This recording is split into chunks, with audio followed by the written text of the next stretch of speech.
আমাদের রেল কলোনিতে একটা কথা চালু আছে, সবুজ সিগন্যাল মানে এগিয়ে যাও, আর লাল সিগন্যাল মানে থেমে যাও।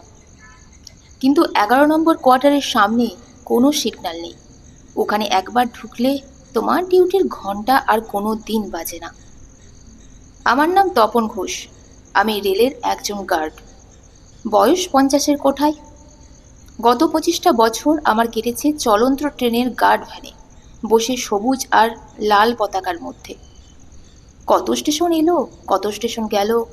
আমার জীবনটাও যেন এই ট্রেনের মতোই, একটা নির্দিষ্ট লাইনে বাঁধা। আমার পোস্টিং আসানসোলের রেলওয়ে কোয়ার্টারে, পুরনো দিনের ব্রিটিশ আমলে তৈরি লাল ইটের বাড়ি। আমাদের কোয়ার্টারগুলো একটা লম্বা লাইনে তৈরি, 1 থেকে 20 নম্বর। আমি থাকি 7 নম্বরে। আমার জীবনটা বেশ শান্তিতেই কাটছিল, কিন্তু গত বছর আমাদের এই শান্ত কলোনিতে এমন এক ঝড় উঠল যা আমাদের সবার রাতের ঘুম কেড়ে নিল। ঝড়ের কেন্দ্রবিন্দু ছিল আমাদের লাইনের ঠিক মাঝখানে থাকা 11 নম্বর কোয়ার্টারটা। বাড়িটা ছিল আর 5টা বাড়ির মতনই, কিন্তু অদ্ভুতভাবে এই বাড়িটায় কোনো পরিবার বেশি দিন টিকতে পারত না। যেই আসতো কয়েক মাসের মধ্যেই হয় ট্রান্সফার নিয়ে নিত, নয়তো চাকরি ছেড়ে চলে যেত। আমরা প্রথমে ভাবতাম হয়তো বাড়ির বাস্তু ভালো না, হয়তো এমনই কাকতালীয়। কিন্তু আমাদের এই ভুলটা ভাঙল যখন অরুণাভ মিত্র নামে এক নতুন গার্ড তার স্ত্রী আর ছোট্ট মেয়েকে নিয়ে ওই 11 নম্বর কোয়ার্টারে থাকতে এলো। অরুণাভ ছিল আমারই মতন একজন গার্ড, খুব হাসি খুশি প্রাণবন্ত একটা ছেলে। তার স্ত্রী শিখা ছিল খুব ভালো মনের একজন মহিলা, আর তাদের মেয়ে পিউ ছিল একটা ছোট্ট পরীর মতো। তারা আসার পর আমাদের কলোনিটা যেন আরো জীবন্ত হয়ে উঠেছিল। কিন্তু তাদের এই সুখ বেশি দিন সইল না।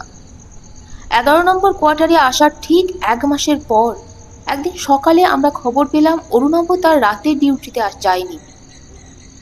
আমরা সবাই খুব অবাক হলাম। অরুণাভ খুব দায়িত্ববান ছেলে, সে কোনো দিন ডিউটি কামাই করে না। আমরা তার কোয়ার্টারে গেলাম, দরজা ভেতর থেকে বন্ধ। অনেক ডাকাডাকি করলাম, করেও কোনো সাড়া পেলাম না। অবশেষে আমরা দরজা ভেঙে ভেতরে ঢুকলাম। ভেতরে যা দেখলাম তার জন্য আমরা কেউই প্রস্তুত ছিলাম না। আমরা দেখলাম অরুণাভ তার বিছানায় গভীর ঘুমে আচ্ছন্ন। তার মুখে কোনো কষ্ট বা যন্ত্রণার ছাপ নেই, আছে শুধু এক পরম শান্তি। কিন্তু তার শরীরটা ছিল বরফের মতো ঠান্ডা, আর তার নিঃশ্বাস চলছিল না। অরুণাভ মিত্র আর বেঁচে নেই। ডাক্তার এলো, পুলিশ এলো, পোস্টমর্টম হলো, রিপোর্ট হলো ম্যাসিভ কার্ডিয়াক অ্যারেস্ট। ঘুমের মধ্যেই নাকি তার হার্ট অ্যাটাক হয়েছে। আমরা সবাই খুব দুঃখ পেলাম, কিন্তু আমরা এটাকে একটা দুর্ঘটনা বলেই মেনে নিলাম। শিখা বৌদি তার মেয়েকে নিয়ে বাপের বাড়ি চলে গেল। 11 নম্বর কোয়ার্টারটা আবার খালি হয়ে গেল। মাস 2 পর ওই কোয়ার্টারে আবার নতুন ভাড়াটে এলো। এবার একজন টিকিট কালেক্টর, নাম তার প্রশান্ত সেন। একা মানুষ। আমরা সবাই তাকে অরুণাভের কথা বলেছিলাম, তাকে ওই কোয়ার্টারে থাকতে বারণ করেছিলাম, কিন্তু সে আমার কথায় হেসে উড়িয়ে দিয়েছিল। বলেছিল আমি ওসব ভূত টুত বিশ্বাস করি না। কিন্তু তার সেই অবিশ্বাস বেশি দিন টেকেনি। ওই কোয়ার্টারে আসার ঠিক 1 মাসের মাথায় একদিন সকালে স্টেশনে খবর এলো প্রশান্ত সেন ডিউটিতে আসেননি। আমাদের বুকের ভেতরটা কেঁপে উঠল। আমরা আবার দৌড়ে গেলাম 11 নম্বর কোয়ার্টারে। সেই একই দৃশ্য, দরজার ভেতর থেকে বন্ধ। দরজা ভেঙে ভেতরে ঢুকে দেখা গেল প্রশান্ত সেন তার বিছানায় শান্তিতে ঘুমিয়ে আছে, চিরদিনের জন্য। এবার আর এটাকে দুর্ঘটনা বলে মেনে নেওয়া গেল না। পর পর দুটো একই রকম ঘটনা, একই কোয়ার্টারে ঠিক 1 মাসের মাথায়। আমাদের কলোনিতে তীব্র আতঙ্ক ছড়িয়ে পড়ল। রেল কর্তৃপক্ষ কোয়ার্টারটা সিল করে দিল। একটা তদন্ত কমিটিও বসলো, কিন্তু তারা কিছুই খুঁজে পেল না। 11 নম্বর কোয়ার্টারটা এখন একটা পরিত্যক্ত অভিশপ্ত বাড়ি। ওটার পাশ দিয়ে যেতেও এখন আমাদের গা ছমছম করে। আমি ভেবেছিলাম গল্পটা হয়তো এখানেই শেষ, কিন্তু না, আমি ভুল ভেবেছিলাম। গল্পের আসল ভয়ঙ্কর পর্বটা তো সবে শুরু হতে চলেছে। আর তার প্রধান চরিত্রটা যে আমিই হতে চলেছি তা আমি তখনও জানতাম না। ঘটনাটা ঘটল এর ঠিক 6 মাস পর। একদিন রাতে আমি আমার ডিউটি শেষ করে কোয়ার্টারে ফিরছি। রাত তখন প্রায় 2টো। আমি যখন 11 নম্বর কোয়ার্টারের সামনে দিয়ে যাচ্ছিলাম তখন হঠাৎ করেই আমার বুকের ভেতরটা ধড়াস করে উঠল। আমি দেখলাম সেই সিল করা তালাবন্ধ কোয়ার্টারের ভেতরটা আলো জ্বলছে। আর শুধু তাই নয়, আমি দেখলাম ঘরের জানালার ধারে একটা ছোট্ট মেয়ে দাঁড়িয়ে আছে, পিউ অরুণাবর মিত্রের মেয়ে। সে আমার দিকে তাকিয়ে হাসছে, আর তার পাশে দাঁড়িয়ে আছে তার বাবা অরুণাব, সেও আমার দিকে তাকিয়ে হাসছে। আমি ভয়ে আতঙ্কে জমে গেলাম। এটা এটা কিভাবে সম্ভব? আমি যখন ভাবছি আমি কি স্বপ্ন দেখছি, তখন অরুণাবর প্রেতাত্মাটা আমার দিকে তার ছায়াময় হাতটা বাড়িয়ে ইশারা করে ডাকলো। আর আমি আমার কানের মধ্যে বহু দূর থেকে ভেসে আসা অরুণাবর কণ্ঠস্বর শুনতে পেলাম। সে বলছে, চলে এসো তপনদা, ডিউটিতে আর যেও না, এখানে বড় শান্তি, এখানে কোনো ট্রেন লেট করে না। আমি বুঝতে পারলাম 11 নম্বর কোয়ার্টারে অভিশাপ শুধু তার বাসিন্দাদের মধ্যেই সীমাবদ্ধ নেই, সে এখন নতুন শিকার খুঁজছে।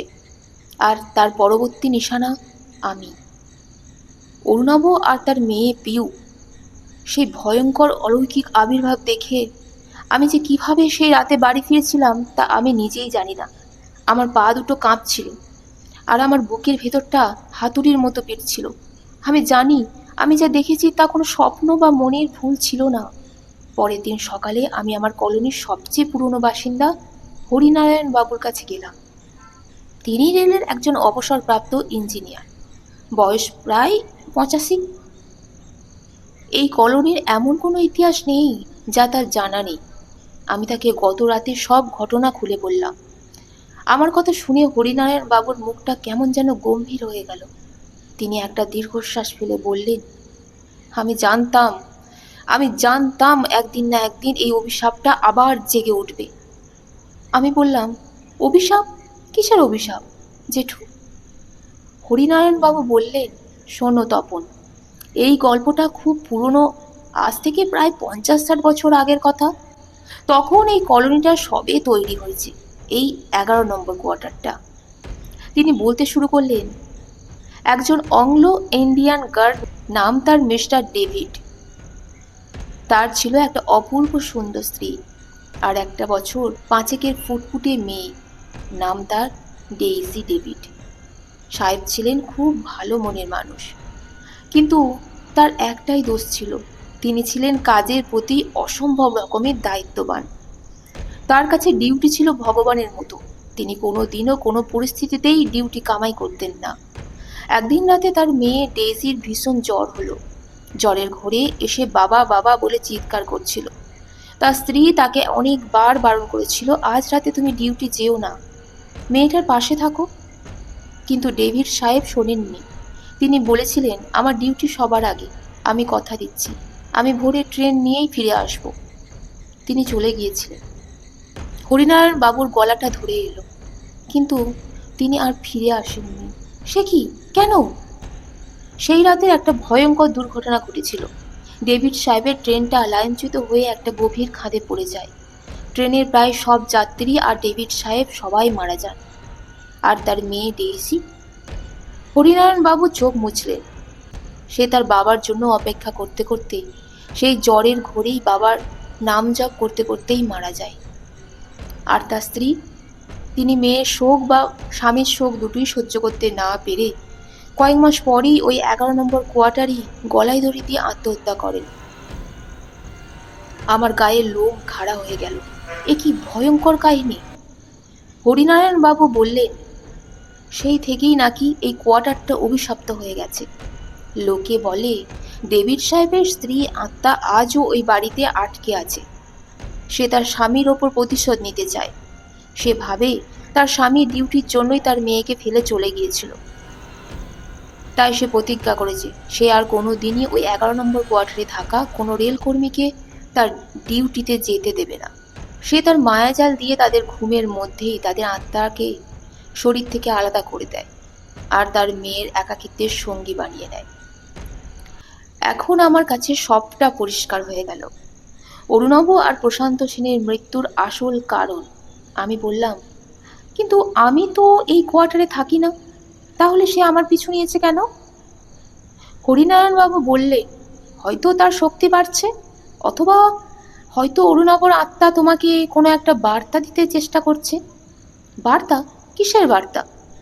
আমি জানি না তপন, কিন্তু আমি এটা জানি যে তুমি খুব বিপদের মধ্যে আছো। ওই আত্মাটা তোমাকে তার পরবর্তী শিকার হিসাবে বেছে নিয়েছে। সেই দিনের পর থেকে আমার জীবনটা আরও ভয়ঙ্কর হয়ে উঠল। আমি প্রায় রাতেই আমার ঘুমের মধ্যে দুঃস্বপ্ন দেখলাম। আমি দেখতাম আমি সেই 11 নম্বর কোয়ার্টারের ভেতরে অরুণব আর পিওর সাথে বসে আছি। আমরা তিনজন মিলে ক্যারাম খেলছি। আমার ঘুম ভেঙে যেত। আমি দেখতাম আমার সারা শরীর ঘামে ভিজে গেছে। শুধু তাই নয়, আমি দিনের বেলাতেও নানা রকম অদ্ভুত জিনিস অনুভব করতে লাগলাম। আমি যখন গার্ড ভ্যানে বসে থাকতাম, তখন আমার প্রায়ই মনে হতো যেন কেউ আমার পেছনে দাঁড়িয়ে আছে। আমি আমার কানের পাশে একটা বাচ্চার হাসির শব্দ শুনতে পেতাম। আমি বুঝতে পারছিলাম আমি ধীরে ধীরে তাদের জগতের দিকে আকৃষ্ট হচ্ছি। আমি ঠিক করলাম আমাকে কিছু একটা করতেই হবে। আমি একদিন ছুটি নিয়ে অরুণাবর শ্বশুর বাড়ি গেলাম। আমি শিখা বৌদির বাবা মায়ের সাথে দেখা করলাম। আমি তাদের সবটা খুলে বললাম। তারা প্রথমে আমার কথা বিশ্বাস করছিলেন না, কিন্তু আমি যখন তাদের এমন কিছু ঘটনার কথা বললাম যা শুধু অরুণাব আর শিখা বৌদিই জানত, তখন তারা চমকে উঠলেন।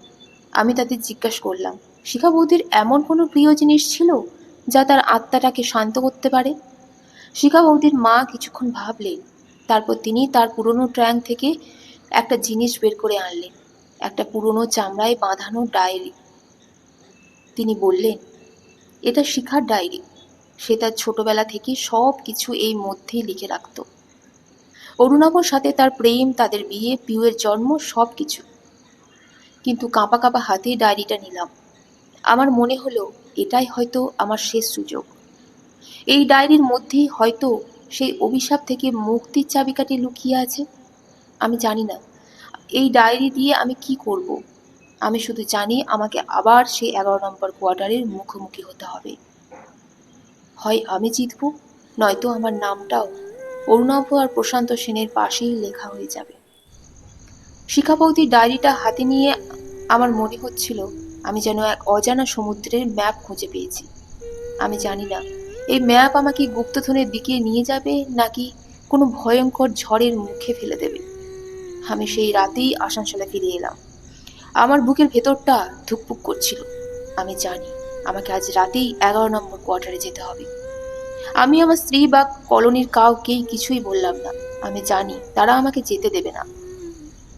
রাত প্রায় 1টা নাগাদ আমি খুব আস্তে আস্তে আমার বাড়ি থেকে বেরিয়ে পড়লাম। আমার হাতে ছিল একটা টর্চ আর শিখা বৌদির সেই ডায়েরিটা। আমি যখন 11 নম্বর কোয়ার্টারের সামনে এসে দাঁড়ালাম, তখন আমার পা দুটো কাঁপছিল। বাড়িটা অন্ধকারের মধ্যে একটা বিশাল কালো দৈত্যের মতো দাঁড়িয়েছিল, কিন্তু আজ আর বাড়িটার আলো জ্বলছিল না। আমি সিল করা গেটটার সামনে গিয়ে দাঁড়ালাম। গেটে রেলের বড় বড় তালা লাগানো। আমি এখন কি করব? আমি যখন হতাশ হয়ে দাঁড়িয়ে আছি, তখন হঠাৎ করেই গেটের তালাগুলো খটখট করে নিজে নিজেই খুলে গেল, আর গেটটা একটা মৃদু ক্যাঁচ শব্দ করে ভেতরের দিকে খুলে গেল। আমি বুঝলাম তারা আমার জন্যই অপেক্ষা করছে। তারা আমাকে ভেতরে ডাকছে।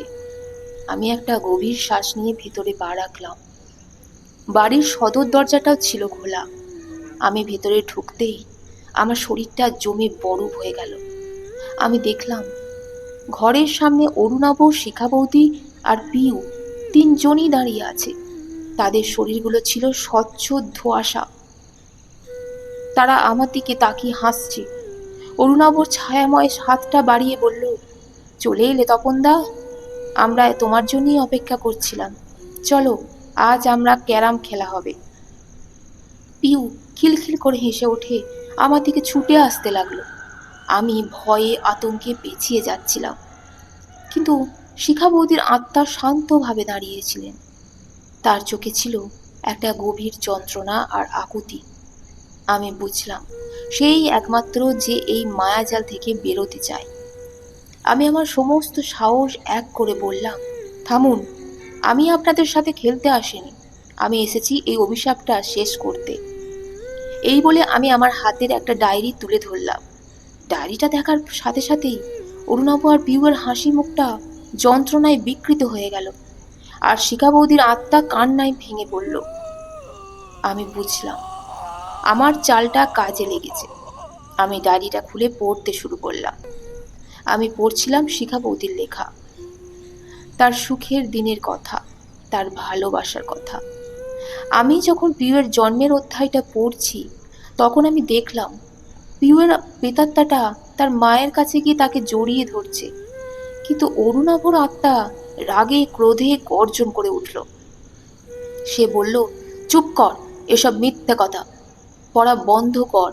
ও আমাকে ঠকিয়েছে, ও আবার মেয়ের মৃত্যুর জন্য দায়ী। আমি অবাক হয়ে গিয়ে বললাম, মানে? হ্যাঁ, অরুণাভ চিৎকার করে উঠল, আমার মেয়েটা ও জ্বরে মারা যায়নি, ওকে খুন করা হয়েছিল। আমার মাথা ঘুরে গেল। খুন কে করলো? অরুণাভ তার ছায়াময় আঙুলটা দিয়ে শিখা বৌদির দিকে দেখালো। আমি স্তম্ভিত হয়ে গেলাম। শিখা বৌদি? এ অসম্ভব। ওই ডায়েরিটাই তার প্রমাণ। ডায়েরির শেষ পাতাটা পড়, জোরে জোরে পড়। আমি কাঁপা কাঁপা হাতে ডায়েরির শেষ পাতাটা খুললাম। পাতাটা ছিল আশুতে ভেজা, আর তাতে শিখা বৌদি লিখেছিলেন, আমি আর পারছি না, আমার ছোট্ট পিউ সে আর নেই। আমি নিজের হাতে তাকে মুক্তি দিয়েছি এই কষ্টকর জীবন থেকে, এই ভয়ঙ্কর বাড়ি থেকে। আমি তার দুধে ওষুধ মিশিয়ে দিয়েছি যাতে সে শান্তিতে ঘুমোতে পারে চিরদিনের জন্য। আমি জানি আমি পাপ করেছি, আমি একজন মা হয়ে আমার সন্তানকে খুন করেছি, কিন্তু আমি কি করব? এই বাড়িটা যে আমার মেয়েকে ছাড়ছিল না। প্রতি রাতে ওই মহিলার আত্মাটা আমার মেয়ের কাছে আসতো। সে আমার মেয়েকে তার সঙ্গী বানাতে চাইতো। আমি আমার মেয়েকে একটা প্রেতাত্মার খেলনা হতে দিতে পারি না। অরুণাভকে আমি কিছুতেই বলতে পারিনি। সে ডিউটি ছাড়া আর কিছুই বোঝে না। সে আমার কথা বিশ্বাস করতো না। আমি জানি এই আত্মাটা এবার আমাকেও ছাড়বে না, কিন্তু আমি ভয় পাই না। আমি আমার মেয়ের কাছেই চলে যাচ্ছি। কিন্তু অরুণাভ, ও কি হবে? ও তো কিছুই জানলো না। ও যে আমাকেই ভুল বুঝবে। আমার ডায়েরিটা পড়া শেষ হতেই ঘরের মধ্যে এক ভয়ঙ্কর নিস্তব্ধতা নেমে এলো। অরুণাভর প্রেতাত্মাটা পাথরের মতো তার স্ত্রীর দিকে তাকিয়েছিল। তার চোখে ছিল তীব্র অভিশাপ আর যন্ত্রণা। আমি বুঝলাম এই 11 নম্বর কোয়ার্টারে শুধু ডেভিড সাহেবের স্ত্রীর আত্মাই নয়, এখানে জড়িয়ে আছে আরও এক মায়ের আত্মবেদনার করুণ কাহিনী। আমি যখন ভাবছি এখন কি হবে, ঠিক তখনই ঘরের এক কোণা থেকে একটা শীতল ক্রুদ্ধ মহিলার কণ্ঠস্বর ভেসে এলো, so that truth is finally out, but it change nothing. তাহলে সত্যিটা অবশেষে প্রকাশ পেল, কিন্তু তাতে কিছুই বদলাবে না। আমরা সবাই চমকে উঠলাম। দেখলাম ঘরের কোণার অন্ধকার একটা চেয়ারে এক অ্যাংলো ইন্ডিয়ান মহিলার প্রেতাত্মা বসে আছে, ডেভিড সাহেবের স্ত্রী। সে আমাদের দিকে তাকিয়ে একটা ক্রূর হাসি হেসে বলল, you are all my prisoners now, and story will have no end. তাহলে তোমরা সবাই এখন আমার বন্দী, আর এই গল্পের কোনো শেষ হবে না। ডেভিড সাহেবের স্ত্রীর এই ভয়ঙ্কর অলৌকিক আবির্ভাব আমাদের সবাইকে জমিয়ে দিয়েছিল। এই উপস্থিতি এতই শক্তিশালী বা অশুভ যে ঘরের তাপমাত্রাটা হিমাঙ্কের নিচে নেমে গিয়েছিল। অরুণাভ আর শিখার প্রেতাত্মা দুটো ভয়ে যন্ত্রণায় কুঁকড়ে গিয়েছিল। আমি বুঝতে পারছিলাম আমি এতদিন ধরে যার সাথে লড়াই করার প্রস্তুতি নিচ্ছিলাম, তার আসল রূপটা আর এই প্রথম দেখলাম। তার নাম ছিল এলিজাবেথ। তার চোখ দুটো ছিল নীল, কিন্তু সেই চোখে কোনো মায়া মমতা ছিল না, শুধু এক গভীর অন্তহীন শূন্যতা। আর তীব্র অধিকারবোধ। সে তার আরাম কেদারায় থেকে উঠে দাঁড়িয়ে আমাদের দিকে ধীরে ধীরে ধীরে ধীরে এগিয়ে আসতে লাগলো। সে শিখার আত্মার দিকে তাকিয়ে একটা বিদ্রুপের হাসি হেসে বলল, তুমি ভেবেছিলে তুমি তোমার মেয়েকে আমার থেকে কেড়ে নিতে পারবে? বোকা মেয়ে, এই বাড়িতে যা কিছু প্রবেশ করে তা আমার হয়ে যায়। তোমার মেয়েও আমারই ছিল, আর তুমি তুমি তাকে আমার কাছ থেকে ছিনিয়ে নিয়েছো। তার শাস্তি তো তোমাকেই পেতে হবে। তারপর সে অরুণাবর দিকে ফিরল। আর তুমি? সে গর্জন করে উঠল, ডিউটি ডিউটি ডিউটি। তোমার কাছে এই লোহার পাতের চেয়ে তোমার পরিবারের কোনো মূল্য নেই। তুমিও তোমার ভুলের শাস্তি পাচ্ছ। অবশেষে সে আমার দিকে তাকালো। তার নীল চোখ দুটো আমার আত্মার ভেতরটা পর্যন্ত দেখতে পাচ্ছিল। সে বলল, আর তুমি? তপন ঘোষ, তুমি বাইরের লোক, তোমার এখানে আসার কথাই ছিল না। তুমি আমার খেলার নিয়ম ভেঙে দিয়েছো, তাই তোমার শাস্তি হবে সবচেয়ে ভয়ঙ্কর। তুমি জীবন্ত থেকেও এখানেই আমার এই খেলার পুতুল হয়ে চিরকাল আটকে থাকবে। এই বলে সে তার ছায়াময় হাতটা আমার দিকে বাড়িয়ে দিল। আমার কাছে কোনো অস্ত্র ছিল না, শুধু অরুণাভ শ্বশুরবাড়ির লোকেদের দেওয়া শিকার হাতের একটা পুরনো রূপোর বালা ছাড়া। আমি আমি ওটা নিয়েই এসেছিলাম, যদি কোনো কাজে লাগে। আমি সেই বালাটা বের করে এলিজাবেথের দিকে ছুঁড়ে মারলাম। আমি ভেবেছিলাম ওটা হয়তো তার শরীর ভেদ করে চলে যাবে, কিন্তু না। অবাক ব্যাপার, বালাটা তার গায়ে লাগা মাত্রই ছ্যাঁত করে একটা শব্দ হলো, যেন গরম তেলে জল পড়েছে। এলিজাবেথ যন্ত্রণায় চিৎকার করে কয়েক পা পিছিয়ে গেল। আমি দেখলাম তার ছায়াময় হাতে বালাটা ছাপ বসে গেছে, সেখান থেকে কালো ধোঁয়া বেরোচ্ছে। আমার মাথায় যেন বিদ্যুৎ খেলে গেল। শিখার ডায়েরিতে আমি পড়েছিলাম এই বালাটা ছিল তার মায়ের দেওয়া, আর তার মা ছিলেন মা কালীর এক একনিষ্ঠ ভক্ত। এই বালাটা ছিল কালীঘাটের মন্ত্রীপুত প্রসাদ। আমি বুঝলাম আমার হাতে একটা অস্ত্র এসে গেছে, কিন্তু এলিজাবেথও ছেড়ে দেওয়ার পাত্রী নয়। সে তার সমস্ত শক্তি এক করে আমাদের তিনজনের দিকে তেড়ে এলো। ঘরের আসবাবপত্রগুলো উঠতে শুরু করলো, জানালাগুলো সজোরে কাঁপতে লাগলো। আমি অরুণাভ আর শিখার আত্মার দিকে তাকিয়ে চিৎকার করে বললাম, ভয় পেও না, আমাদের একসাথে লড়তে হবে, আপনাদের মেয়ের জন্য, আপনাদের ভালোবাসার জন্য। আমার কথায় অরুণাভ তার শিখার প্রেতাত্মার মধ্যেও যেন একটা নতুন শক্তির সঞ্চার হলো। পিউকে মাঝখানে রেখে একে অপরের হাত ধরল, আর সাথে সাথেই তাদের তিনজনের শরীর থেকে একটা উজ্জ্বল সোনালী আলো বিচ্ছুরিত হতে শুরু করলো। ভালোবাসার শক্তি। শুরু হলো এক ভয়ঙ্কর অলৌকিক লড়াই। একদিকে এলিজাবেথের কালো অশুভ শক্তি, আর অন্যদিকে এক পরিবারের সম্মিলিত ভালোবাসার শক্তি। আমি সেই রূপোর বালিটা হাতে নিয়ে তাদের সাথে যোগ দিলাম। আমাদের সম্মিলিত শক্তির সামনে এলিজাবেথের অশুভ শক্তি ধীরে ধীরে দুর্বল হয়ে পড়েছিল। সে যন্ত্রণায় ক্রোধে পাগল হয়ে যাচ্ছিল। সে বুঝতে পারছিল সে হারতে চলেছে। অবশেষে সে তার শেষ ভয়ঙ্কর চালটা চালল। সে অট্ট হাসি করে বলল, ঠিক আছে, আমি হারলাম, কিন্তু আমি আমার একা যাব না। আমি এই পুরো বাড়িটাকে আমার সাথে নিয়ে যাব।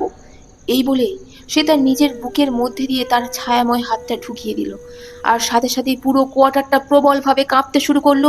আমি বুঝলাম সেই বাড়িটার মধ্যে তার নিজের আত্মাকে বেঁধে রেখেছিল, পুরো বাড়িটাকে ধ্বংস করে দিতে চাইছে। আমাদের পালানোর আর কোনো পথ ছিল না। কিন্তু যখন ভাবছি আমাদের বুঝি সব শেষ, ঠিক তখনই অরুণাভ আর শিখার আত্মা আমার দিকে তাকালো। তাদের চোখে ছিল এক পরম শান্তি আর কৃতজ্ঞতা। তারা আমাকে নীরবে ধন্যবাদ জানালো। তারপর তারা তাদের মেয়ে পিউকে নিয়ে তাদের সেই সোনালি আলোয় বলয়টাকে আরো উজ্জ্বল করে তুলল, আর সেই আলোয় বলয়টা দিয়ে তারা এলিজাবেথের আলো শক্তিটাকে শুষে নিতে লাগলো। আমি দেখলাম এলিজাবেথের প্রেতাত্মাটা যন্ত্রণায় চিৎকার করতে করতেই সেই সোনালি আলোর মধ্যে ধীরে ধীরে বিলীন হয়ে যাচ্ছে, আর তার সাথে সাথে অরুণাভ, শিখা আর পিউয়ের আত্মাও ধীরে ধীরে স্বচ্ছ জ্যোতিষ্ময় হয়ে সেই আলোর সাথে মিশে যাচ্ছে। তারা তাদের নিজেদের আত্মবলিদান দিয়ে আমাকে আর এই কলোনিটাকে এক ভয়ঙ্কর বিপদের হাত থেকে রক্ষা করেছিল। আমার চোখ দিয়ে জল গড়িয়ে পড়ছিল। আমি আর জীবনের সবচেয়ে করুণ কিন্তু সবচেয়ে মহৎ দৃশ্যটার সাক্ষী ছিলাম। অবশেষে একটা তীব্র সাদা আলোয় পুরো ঘরটা ভরে গেল। তারপর সব কিছু শান্ত হয়ে গেল। যখন আমার জ্ঞান ফিরল, তখন আমি দেখলাম ভোরের প্রথম আলো ভাঙা জানালা দিয়ে ঘরের ভেতরে এসে পড়ছে। ঘরটা ছিল ধ্বংসস্তূপ, কিন্তু সেখানে আর কোনো অশুভ শক্তির লেশ মাত্র ছিল না। ওর্ভা, শিখা, পিউ আর এলিজাবেথ কেউই আর সেখানে ছিল না। তারা সবাই মুক্তি পেয়েছে। আমি যখন তার ভাঙাচোরা কোয়ার্টারটা থেকে বেরিয়ে আসছি, তখন আমার মনে হলো আমি যেন এক নতুন জীবন ফিরে পেলাম। কিন্তু আমি জানি আমার কাজ এখনো শেষ হয়নি। আমাকে এখনো অনেক প্রশ্নের উত্তর খুঁজতে হবে। ডেভিড সাহেব আর তার মেয়ের কি হয়েছিল? তাদের আত্মারা কি শান্তি পেয়েছে, নাকি এই 11 নম্বর কোয়ার্টারের গভীরে এখনো আরো কোনো রহস্য, আরো কোনো যন্ত্রণা চাপা পড়ে আছে? অরুণাভ আর তার পরিবারের আত্মবলিদানের সেই মহৎ দৃশ্য দেখার পর আমি যখন 11 নম্বর কোয়ার্টার থেকে বেরিয়ে এসেছিলাম, তখন আমার মনটা ছিল একই সাথে ভারাক্রান্ত আর শান্ত। আমি জানতাম আমি এক ভয়ঙ্কর অভিশাপের অবসান ঘটিয়েছি। সেই ঘটনার 11 নম্বর কোয়ার্টারটা আর আগের মতো ছিল না। রেল কর্তৃপক্ষ বাড়িটাকে বিপজ্জনক বলে ঘোষণা করে ওটাকে পুরোপুরি ভেঙে ফেলার সিদ্ধান্ত নেয়। আমি ভেবেছিলাম বাড়িটা ভেঙে ফেলার সাথে সাথেই সেই কলোনির সমস্ত কালো ছায়া চিরদিনের মধ্যে মুছে যাবে। কিন্তু আমি আবারও ভুল ছিলাম। কোয়ার্টারটা ভাঙার কাজ যখন শুরু হলো, তখন শ্রমিকরা বাড়ির মেঝের নিচে একটা গোপন কুঠুরি খুঁজে পেল। আর সেই কুঠুরির ভেতরে তারা যা পেল তা আমাদের সবাইকে স্তম্ভিত করে দিল।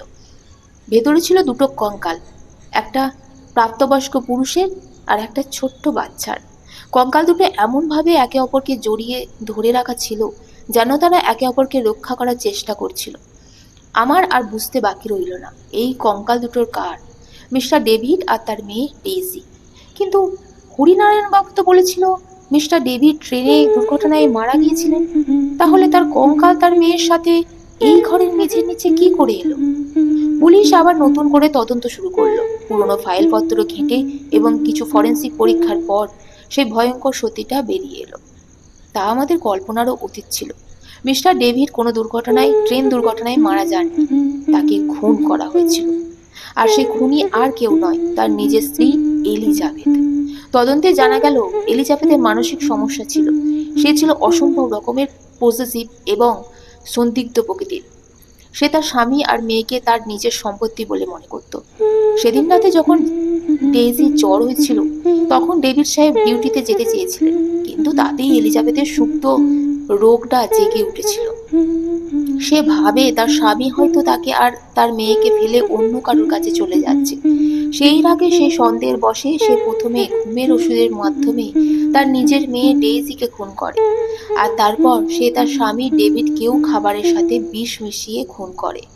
আর তারপর সে দুটো মৃতদেহকে এই ঘরের মেঝের নিচে পুঁতে ফেলে এবং সবাইকে বলে তার স্বামী ট্রেন দুর্ঘটনায় মারা গেছে। মেয়ে জ্বরে। সে আত্মহত্যা করেনি, সে তার বাকি জীবনটা এই কোয়ার্টারেই কাটিয়েছিলেন তার স্বামী আর মেয়ের প্রেতাত্মার সাথে। সে তাদের আটকে রেখেছিল, সে তাদের মুক্তি দেয়নি। আর মৃত্যুর পরেও তার সেই প্রসেসিভ অশুভ আত্মা এই বাড়িটাকে তার নিজের সম্পত্তি বানিয়ে রেখেছিল।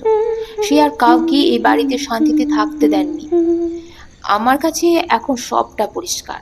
অরিনব, শিখা, প্রশান্ত সেন, তারা সবাই ছিল এলিজাবেথের এই ভয়ঙ্কর মানসিক রোগের শিকার। ডেভিড সাহেব আর ডেইজির কঙ্কাল দুটোকে খুব সম্মানের সাথে খ্রিস্টান কবরখানায় সমাধিস্থ করা হলো। অবশেষে প্রায় 60 বছর পর এক হতভাগ্য বাবা আর তার মেয়ের আত্মা সত্যিকারের মুক্তি পেল। 11 নম্বর কোয়ার্টারটা এখন আর নেই। তার জায়গায় একটা ছোট্ট সুন্দর পার্ক তৈরি হয়ে গেছে। কলোনির বাচ্চারা এখন সেখানে খেলা করে। আমিও আমার চাকরি থেকে অবসর নিয়েছি। কিন্তু আমি আজও যখন রাতের বেলা সেই পার্কটার পাশ দিয়ে যাই, তখন আমার মনে হয় আমি যেন পার্কের বেঞ্চিতে একজন অ্যাংলো ইন্ডিয়ান সাহেবকে তার ছোট্ট মেয়েকে কোলে নিয়ে বসে থাকতে দেখছি। তারা আমার দিকে তাকিয়ে হাসে, আমিও তাদের দিকে তাকিয়ে হাসি। কারণ আমি জানি কিছু কিছু গল্পের শেষটা খুব কষ্টের হয়। 11 নম্বর কোয়ার্টারের গল্পটা ঠিক সেরকমই। এটা শুধু একটা ভূতের গল্প নয়, এটা হলো ভালোবাসা, বিশ্বাসঘাতকতা আর মুক্তির এক অনন্ত কাহিনী।